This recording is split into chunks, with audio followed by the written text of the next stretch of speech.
17,100,000 working days.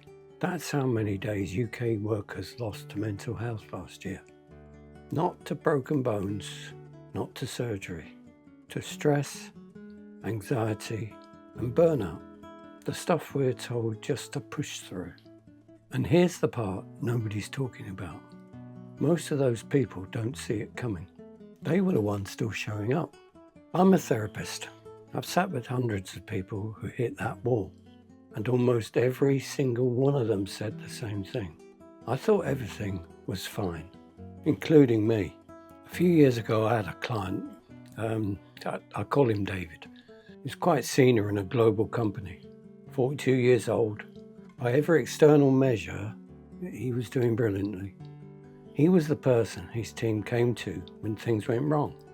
He was the one who stayed late. He was the one who never said no. And then one Tuesday morning, he sat in his car in the office car park for 45 minutes and couldn't make himself go in. He didn't know what was happening.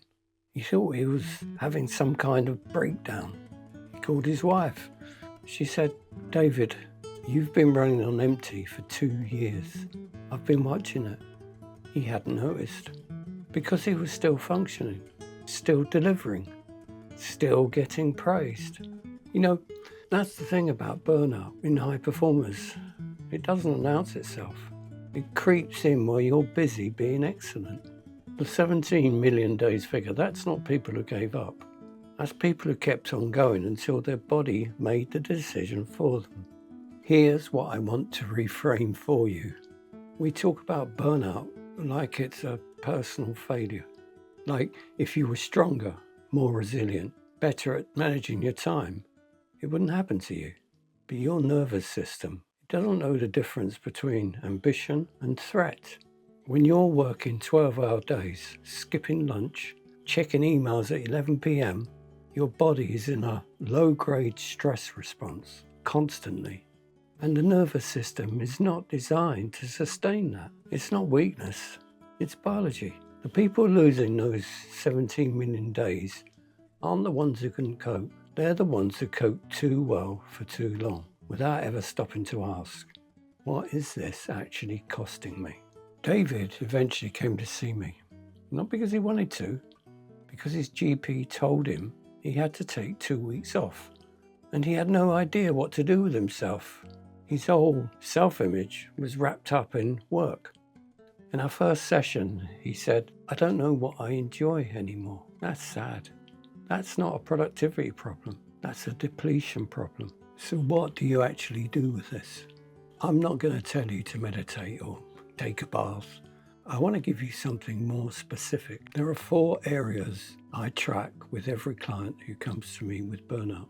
I call them the 4 pillars: sleep, hours worked, family and social time, and self-time, time that belongs to nobody but you. Most high performers are running a deficit in at least 3 of these, and they don't know it because they've never actually measured it. The first thing I ask clients to do is spend 1 week just tracking, not changing anything, just noticing. How many hours did you actually sleep? Not time in bed, actual sleep. How many hours did you work, including the evening check-ins? How many hours did you spend with people you love? Fully present, not half present with your phone face down on the table. And how many hours were genuinely yours? Most people are shocked by what they find, because when you can see the deficit clearly, it stops being abstract. It stops being, "I'm just a bit tired." It becomes, "I've been running a 4-pillar deficit for 18 months. No wonder." And that's the starting point. Not fixing it overnight, just seeing it clearly. If you want a structured way to do that, I've built a free tool. It's linked in the description. It takes about 10 minutes and it gives you a picture of where you actually are across those 4 pillars. Just use it. 17 million working days. That's not a statistic about other people. That's a signal about what we're asking people to sustain and what happens when we don't give them a way back. If you're watching this and you recognize yourself in any of it, the functioning, the delivering, the quietly running on empty, I want you to know that's not who you have to keep being. The first step isn't a big one. It's just an honest look at where you are. I'll see you in the next one.